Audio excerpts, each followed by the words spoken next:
जो लोग गिरफ्तार हुए हैं, सरकार को सोचना चाहिए कि इस कोरोना काल में एक तो बेचारे पागल बेचैन स्टूडेंट नौकरी एक वैकेंसी अपने निकलता है, और जब वैकेंसी निकलता है और वैकेंसी निकलता है तो आप कहते हैं कि पास करोगे तो नौकरी दे देंगे। अब पास कर जाने के बाद जब बच्चा को नौकरी नहीं मिलता है और रोड पर जाता पिटाता धोता है, तो ऐसी परिस्थिति में सरकार अविलंब छोड़े ही नहीं, अविलंब छोड़े अपराधी नहीं है, जिसको पकड़ना चाहिए पकड़ते नहीं है। सेटर चोर घूम रहा है, उसको आप पकड़ते नहीं है। शराब माफिया घूम रहा है, उसको आप पकड़ते नहीं है। दिन दहाड़े रेप हो रहा है, उसको आप पकड़ते नहीं है। आपके पुलिस विभाग के भी बड़े बड़े अधिकारी गलत गलत धंधे में लिप्त पाए जा रहे हैं, उसको आप पकड़ते नहीं है। और सबसे गरीब मासूम बेचारा छात्र है, जिस पर जब चाहिए तब लाठी चलाइए, जब चाहिए तब बंद कर दीजिए, जब चाहिए तो उनको उसके साथ बोल दीजिए कि आपने 353 आपने सरकारी काम में बाधा उत्पन्न किया है। तो इससे अब बच्चे झड़ने वाले नहीं हैं, क्योंकि बच्चे नेता बनने नहीं जा रहे हैं, बच्चे अपने हक की आवाज मांग रहे हैं। और पेट पर जब आग पड़ती है, पेट पर जब चोट आती है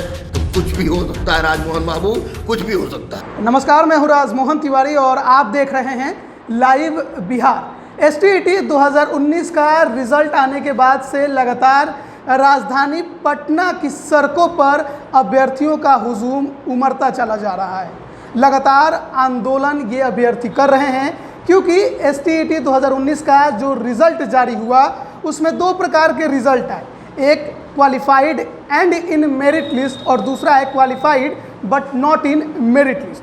पहले ये आंदोलन नॉट इन मेरिट लिस्ट वालों ने शुरू किया और उसके बाद सरकार जब डरी तो उन्होंने मेरिट और नॉट इन मेरिट का खेल को ख़त्म किया। उन्होंने कहा कि जो भी अभ्यर्थी क्वालिफाइड है एसटीईटी 2019 की परीक्षा में, वो अगले 7वें चरण की बहाली में पात्र होंगे शामिल होने के लिए। लेकिन उसके बावजूद भी अभ्यर्थी संतुष्ट नहीं है, क्योंकि उनका कहना है कि ये परीक्षा जो एसटीईटी 2019 की थी वो नियोजन नहीं नियुक्ति की परीक्षा थी। और इसी के वजह से आज 29 जून को राजधानी पटना के इको पार्क के पास अभ्यर्थियों का हजारों की संख्या में भीड़ उमड़ा था और इस भीड़ को हटाने के लिए बिहार की पुलिस ने लाठियों का इस्तेमाल किया, खूब लाठी चार्ज हुआ है।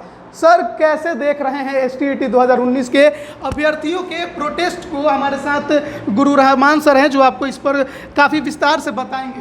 देखिए, एक बात मैं सबसे बड़ी बात आपको बता दें कि मैं लाइव बिहार को ग्रेट सैल्यूट करता हूं कि आपने हमसे इस पर विचार लिया। और मैं दावे के साथ कह सकता हूं कि सरकार कहती कुछ है, करती कुछ है। अगर हमारे शिक्षा मंत्री ने कहा था कि जितने लोग भी एसटीईटी पास करेंगे उन सारे लोगों को नौकरी उनको नियुक्ति दी जाएगी, और उसके बाद रिजल्ट निकलता है तो एक qualified and not in merit list, एक क्वालिफाइड इन मेरिट करके सरकार का यह कदम कोरोना से ज़्यादा भयावह है।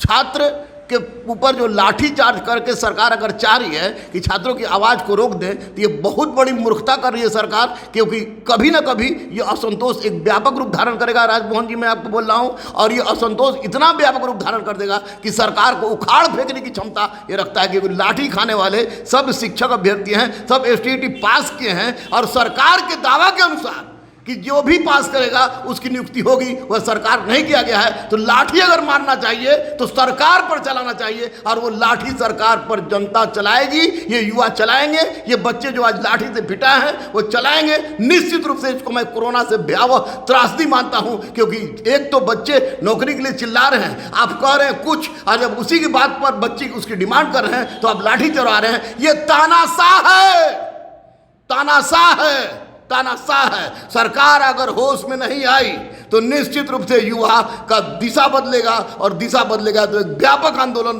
की संभावना बन रही है, जो कि संभव है। बिहार में छात्र आंदोलन की संभावना हर प्रतियोगी परीक्षा के बाद ही बनती जाती है। नोटिफिकेशन जैसा कि अभ्यर्थी बता रहे हैं कि ये था कि आप जो भी अभ्यर्थी इसमें क्वालिफाइड होंगे आपको नियुक्ति पत्र दिया जाएगा, यानी आपकी नौकरी पक्की रहेगी। 12 मार्च को जब 12 विषयों का रिजल्ट जारी किया गया, उस दौरान जो शिक्षा विभाग के अपर मुख्य सचिव थे संजय कुमार वो भी थे, शिक्षा मंत्री थे, बिहार बोर्ड के अध्यक्ष आनंद किशोर वो भी थे, और इन्होंने खुद कहा था कि जो भी क्वालिफाइड है उन्हें नौकरी दी जाएगी। लेकिन जब ये रिजल्ट आया तो अधिकतर क्वालिफाइड अभ्यर्थी मेरिट में नहीं थे। इनका पूछना यही है कि उस मेरिट में आखिर कौन थे, पहले सरकार को और विभाग को इस पर जवाब देना चाहिए कि आखिर जो मेरिट में आए वो कौन थे, सर आखिर कौन होंगे? देखिए, सरकार जवाब नहीं देगी।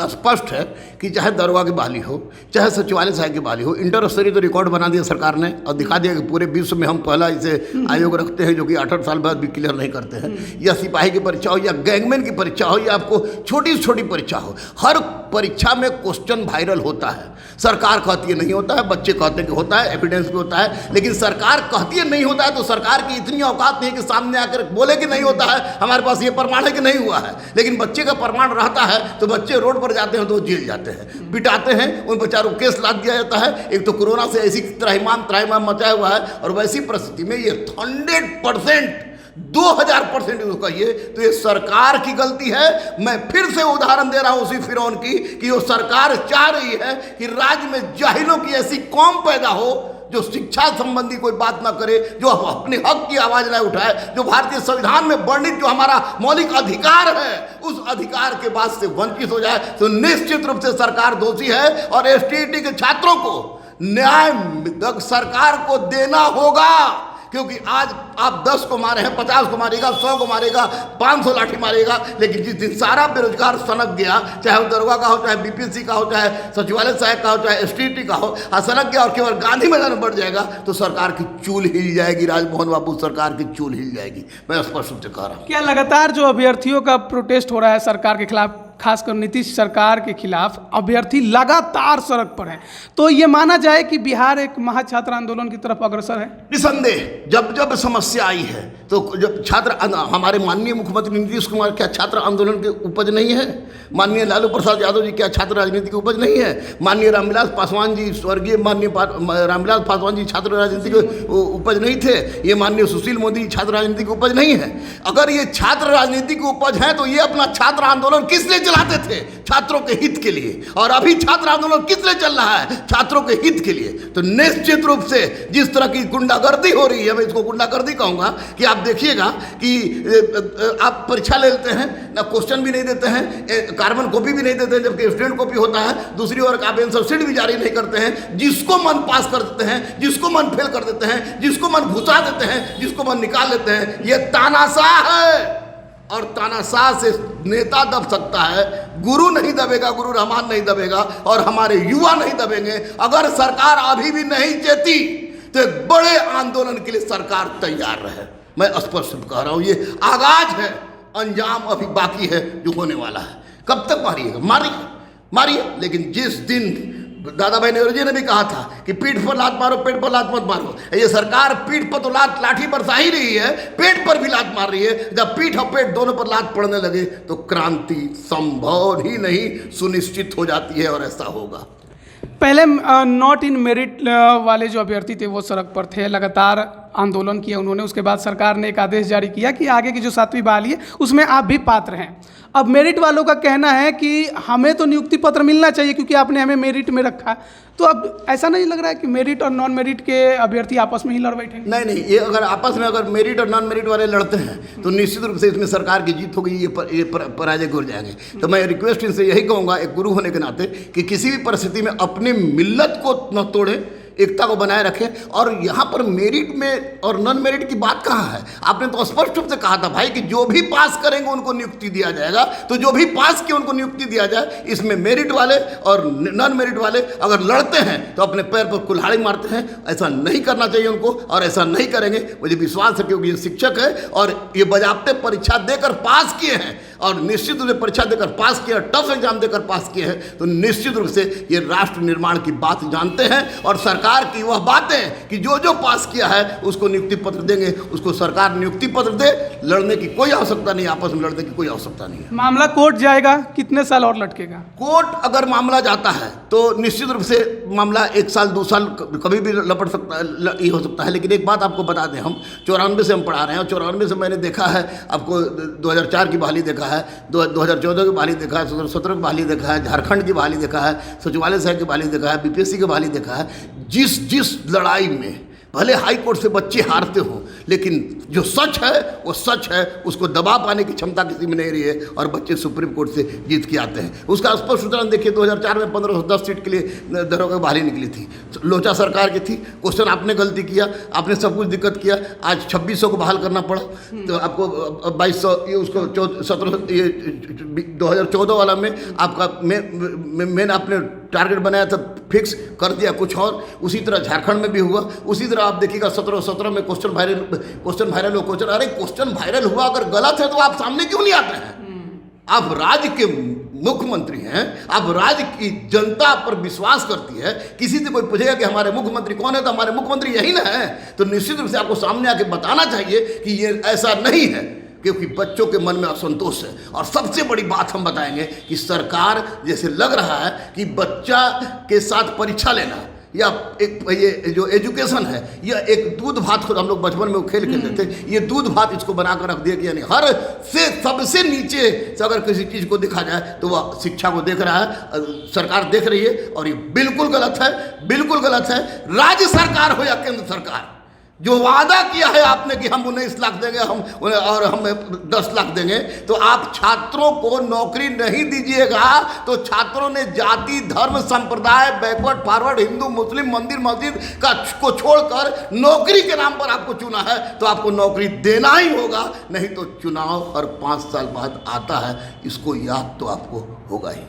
STET जो आज अभ्यर्थी प्रोटेस्ट कर रहे थे, कई गिरफ्तार भी हो गए हैं, उनके लिए क्या कहेंगे? जो लोग गिरफ्तार हुए हैं, सरकार को सोचना चाहिए कि इस कोरोना काल में एक तो बेचारे पागल बेचैन स्टूडेंट, नौकरी एक वैकेंसी अपने निकलता है, और जब वैकेंसी निकलता है और वैकेंसी निकलता है तो आप कहते हैं कि पास करोगे तो नौकरी दे देंगे। आप पास कर जाने के बाद जब बच्चा को नौकरी नहीं मिलता है और रोड पर जाता पिटाता धोता है, तो ऐसी परिस्थिति में सरकार अविलंब छोड़े ही नहीं, अविलंब छोड़े अपराधी नहीं है, जिसको पकड़ना चाहिए पकड़ते नहीं है। सेटर चोर घूम रहा है, उसको आप पकड़ते नहीं है। शराब माफिया घूम रहा है, उसको आप पकड़ते नहीं है। दिन दहाड़े रेप हो रहा है, उसको आप पकड़ते नहीं है। आपके पुलिस विभाग के भी बड़े बड़े अधिकारी गलत गलत धंधे में लिप्त पाए जा रहे हैं, उसको आप पकड़ते नहीं है। और सबसे गरीब मासूम बेचारा छात्र है, जिस पर जब चाहिए तब लाठी चलाइए, जब चाहिए तब बंद कर दीजिए, जब चाहिए तो उनको उसके साथ बोल दीजिए कि आपने 353 आपने सरकारी काम में बाधा उत्पन्न किया है। तो इससे अब दुल्लू चुप्पू से बच्चे डरने वाले नहीं हैं, क्योंकि बच्चे नेता बनने नहीं जा रहे हैं, बच्चे अपने हक की आवाज मांग रहे हैं। और पेट पर जब आग पड़ती है, पेट पर जब चोट आती है, तो कुछ भी हो सकता है राजमोहन बाबू, कुछ भी हो सकता है। STET अभ्यर्थियों का आपका समर्थन है? 110% STET क्या तमाम उन छात्रों के साथ जिनके साथ गलत हो रहा है, गुरु रहमान उनके लिए जान ले सकता है, गुरु रहमान उनके लिए जान दे सकता है। STET के तमाम छात्रों को मैं ग्रेट सैल्यूट करता हूं, उन्होंने आवाज़ उठाया और मैं उनके साथ था, हूं और रहूंगा। तो ये थे गुरु रहमान, जिनका कहना है कि STET अभ्यर्थियों के साथ नाइंसाफ़ी सरकार ने की है। अगर आपने कहा था कि अभ्यर्थी क्वालिफाइड है, उन्हें नौकरी दी जाएगी, जो भी क्वालिफाइड है तो उन्हें नौकरी देनी चाहिए। और इसी नियुक्ति पत्र को लेकर अब अभ्यर्थी लगातार सड़कों पर आंदोलन कर रहे हैं। राजधानी पटना में तो आज महा आंदोलन हुआ, हजारों की संख्या में STET अभ्यर्थी यहाँ पर उमड़े थे। पुलिस द्वारा लाठीचार्ज करके उन्हें तितर बितर किया गया। लेकिन ये अभ्यर्थी ये भी कह रहे हैं कि जो भ्रष्टाचार STET 2019 के रिजल्ट में हुआ है, ऐसा नहीं है कि सरकार भ्रष्टाचार करके आराम से बैठ जाएगी। हम क्योंकि चुप नहीं रहने वाले, हम लगातार आवाज़ उठाएंगे और अपने हक की लड़ाई लड़ते रहेंगे। अब देखना होगा कि STET का जो मुद्दा है वो और कितना ज़्यादा गर्म होता है, और अभ्यर्थी कब तक आखिर अपने हक की लड़ाई के लिए आवाज़ उठाते रहेंगे, और सरकार आखिर कब तक चुप्पी साधे रहेगी। अब बने रहिए लाइव बिहार के साथ, तमाम अपडेट हम आप तक लगातार पहुँचा रहे हैं और आगे भी पहुँचाते रहेंगे। आपका बहुत बहुत धन्यवाद। लाइव बिहार YouTube पर सब्सक्राइब और Facebook पर लाइक जरूर करें।